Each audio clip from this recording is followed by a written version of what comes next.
ואז בא, אני אומר, היה לי מצרי עורך השבועון אוקטובר שהכרתי אותו, לא יודע איך הכרתי אותו, אבל די התיידדנו. ומה, שואל, מה אתה רוצה לזה? מה אפשר לעזור לך? קודם כל ייפגש עם סאדאת. סאדאת לא רצה, סאדאת פחד שזה ירגיז את בגין. אז הם עשו פשרה מצרית מובהקת. אמרו לי, סאדאת כרגע לא יכול לקבל אותך, אבל אשתו תשמח לקבל אותך.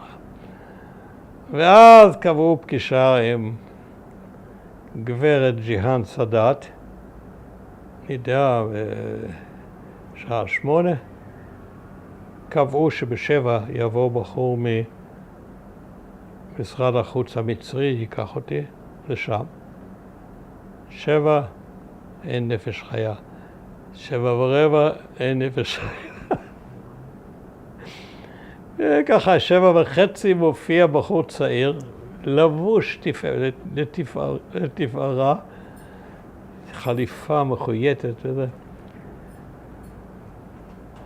במצרים היה חוק שמי שגומר אוניברסיטה מוכרח לקבל עבודה מהממשלה. ולכן הממשלה הייתה מוצפת בבחורים צעירים שלא היו מסוגלים לשום דבר, לא היה להם שום תפקיד, עמדו בפינה וחיכו. אז זה היה אחת מהם, חליפה נהדרת וחיה. אוקיי, אז בלעתי את הרוגז שלי, אמרתי, איפה האוטו שלך? אמרתי, אין לי אוטו, ניקח טקסי. יוצאים מהמלון, מן ההאוס, איפה טקסי? אין טקסי. אולי בפינה שמה. אוקיי, מצאנו טקסי. בשביל להגיע ממין ההאוס למשרד של ג'יהאן, מן ההאוס זה בקצה אחד של קהיר, ליד הפירמידות. המשרד של סאדאת המשרד היה בקצה השני ליד שדה התעופה בהליופוליס, מסר אל-ג'דידה, מצרים החדשה, ואנחנו צריכים לעבוד בשעות היום, בבוקר, כל קהיר, מקצה אל קצה.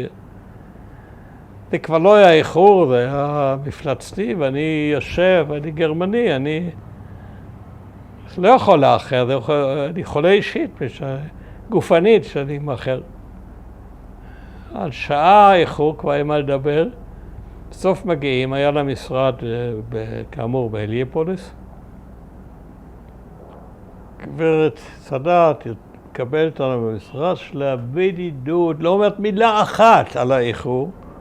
מצרים, מה זה שעה? אני שאלתי, בדרך שאלתי את הבחור הזה במשרד החוץ, מה נעשה? אנחנו מאחרים יותר משעה, מה נעשה? הוא אומר, אין דבר, אנחנו נתנצל יפה. זוכר את המילים. אוקיי, נצלנו יפה, בכלל לא היה אכפת לה. והתחלנו לשוחח, היא נורא מצא חן בעיניי. נקשרו בינינו יחסים מאוד טובים. היא הייתה אישה חכמה, סקסית, יפה. חצי מצריה וחצי אנגליה, משהו כזה. בחדר השני ישבה ועדה של המוסד שלה וחיכו. לא נורא, אין בעיה. ישבנו ועשיתי רעיון ארוך ופרסמתי אותו בעולם הזה.